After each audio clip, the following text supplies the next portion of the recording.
अस्सलामु अलैकुम वरहमतुल्लाहि वबरकातुह।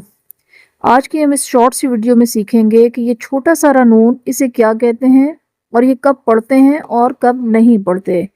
इस छोटे नून को कहते हैं नून कुतनी। नून कुतनी ये वसल यानी मिलाकर पढ़ने की सूरत में पढ़ा जाएगा और वक्फन यानी वक्फ की सूरत में नहीं पढ़ा जाएगा।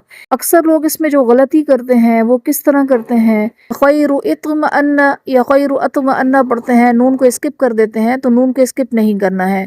खैरुन इत्मअन्ना बिह। अब ये छोटा सारा नून आयत के दरमियान में आया है तो इसलिए हमने इसे पढ़ा। अब वक्फ की सूरत में सूरतुल हुमज़ा आयत नंबर 1 और 2 में है वैलुल लिकुल्लि हुमज़तिल लुमज़ह। इसके बाद छोटा सा नून है तो यहाँ पर नून कुतनी का कायदा है। तो इसे हमने अगर आयत पर वक्फ करेंगे, वक्फ की सूरत में हुमज़ा ही पढ़ा जाएगा, हुमज़तिल लुमज़ा पढ़ा जाएगा। लेकिन अगर हम आयत नंबर 1 और 2 को मिलाकर पढ़ते हैं तो फिर इस नून कुतनी को पढ़ा जाएगा। जैसे वैलुल लिकुल्लि हुमज़तिल लुमज़तिनिल्लज़ी जमअ मालन वअद्ददह। वसलन और वक्फन नून कुतनी की ये दो मिसालें हैं।